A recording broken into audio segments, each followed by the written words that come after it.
Hi there, dear friends. Good that you've joined me again. This is Bob Hatton. This is the Encourager, and I am so encouraged when I read the Bible and I read the stories we've been going through. We're coming towards the end of the story as far as the Old Testament, the first part of the Bible, as far as this is concerned, but we're not quite at the end. On Friday we had a look at Daniel and Esther, and these people, there were two people who had come to Babylon or to Persia as exiles. They've been taken prisoner, they've been taken away from their home. Maybe Esther not, maybe she was born in the country, but the generation before her, or the generation before them, they had been taken with force, by force, away from their home, and they're brought into exile, brought into a time of captivity. And you know, if you've been living with God for any amount of time, then you probably notice that living with God means this is living a life of faith. And if we're living a life of faith, we don't see what God is doing.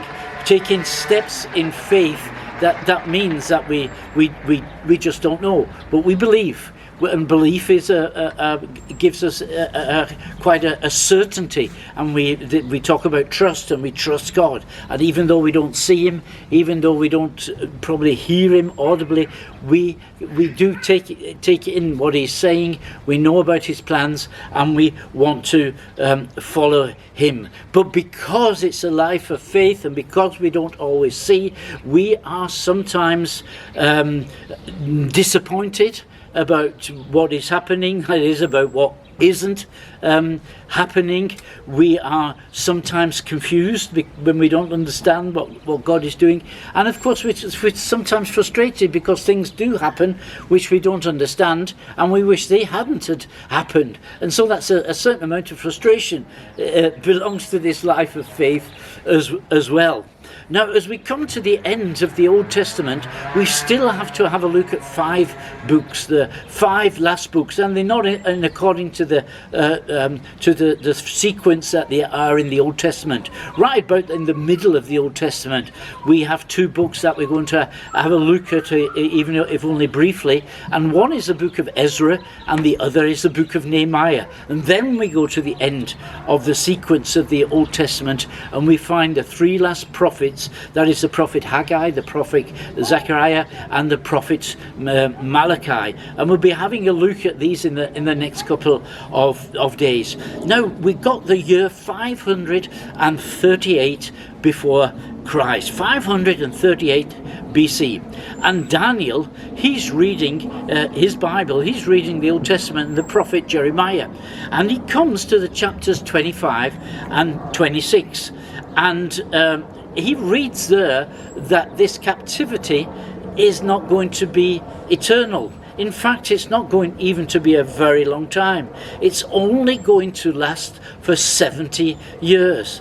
And when Daniel, he thinks about this, and he just does a little bit of arithmetic in his mental arithmetic, and he finds out that the time is almost up. It's almost 70 years. The captivity will soon be ending. And you know what? King Cyrus, who wasn't a believer, he was a pagan, he was now the king of Persia, and he decided, probably looked at his kingdom, and he said, we've got about 200,000 Jews living in the country, or maybe even more. And he says, what on earth are these people doing here? He finds out that they've been taken in exile by King Nebuchadnezzar, brought to Babylon. In the meanwhile, they've spread out all across the empire. And he says, well, these people, if they want to, they can go back home to Jerusalem. And then if they want to, they can build a temple again. And when the people heard this, they were so excited, because it seemed like this is God speaking. God is sending them home, and there was such a yearning, there was such a homesickness in their hearts, although they'd been in captivity now maybe for the 3rd generation, and it was just memories, and people had been passed down over the generations. But yeah, we want to go back to Jerusalem. And in the end, 40,000 people said, we'll go. And we must remember that they'd started businesses, they'd established something, they'd got good jobs, they had started a family, they had friends there, and they still said, we'll go back because we feel that we are a people of destiny and God wants to have us in Jerusalem and in Judea at this place. Now we need a leader, and actually our leader has to be a descendant of David, because God has promised us that the kingship will always be on the throne of David. And it was difficult to find a descendant of David, but in the end they did find one, a man called Zerubbabel. And they also needed a high priest. And the high priest, of course, he had to come from the tribe of Levi. They had to be a descendant of Aaron. And Eli was one of these descendants who, of course, had died during the days of Samuel. But there was another high priest called Zadok, who was a high priest during the time of David. And almost all his descendants had died as well. But they did find one, a man called Joshua. And so Joshua went to be the high priest, and Zerubbabel went as governor over Jerusalem. And the Jews didn't decide that. Cyrus had decided that. Now, when King Nebuchadnezzar destroyed the city and destroyed the temple, they plundered the temple and they took all the valuable things out of it, including the golden vessels, and they'd been taken to Babylon, and now they belong to the Persian kingdom. And Cyrus, he was able to dispose over these vessels, and he ordered that they should be returned to the Jews and taken back to Jerusalem. You see what has happened now? This wasn't something that the Jews started. This was the king. This was the pagan king. He said, it's time to go back. He started this. He initiated this. This looks like God is working here. And he found them a king, and he found them a high priest, and he even gave them a golden vessels. And there were 40,000 people who wanted to go. Wow, this is God. Have you ever experienced that when you're wondering which way should I go? And you got this feeling, you got this vision, you feel that God has commissioned you to do something, and as you start to walk, you see one green traffic light, and then another green one, and another green one, and another green one, and things just seem to be confirmed and confirmed and confirmed. And it's so good to walk this walk of faith, and God is confirming your way all along. So they get back to Jerusalem, and they start to build the temple. We read this in Ezra chapter 1 up to chapter 4. They start to build the temple. It's difficult, and of course they're coming of refugees to build the temple. When Solomon built the temple, he was one of the richest people on earth, and his nation was a superpower, and they had so many resources at their disposal. The fugitives, the refugees didn't have this, and actually the temple they were building was only a shadow of Solomon's temple. But they were doing that, and they were doing that with quite a lot of zeal. Now, when they got there was a group of people living there who we later find out to be the Samaritans.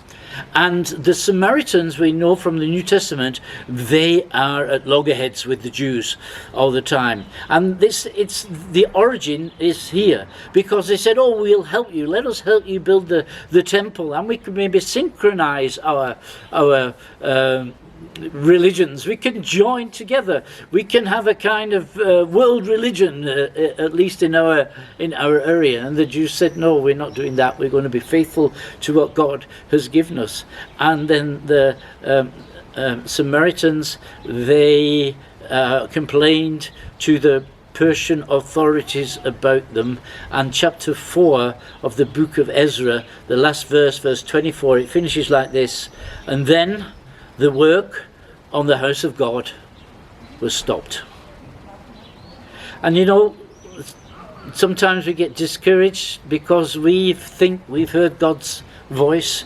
We think that we've been commissioned by him, and we move out and we experience this green light and another green light, another traffic light is on green, everything's being confirmed, and then suddenly, without us really expecting it, everything goes on red, and we have resistance and we have opposition and we can't move forward.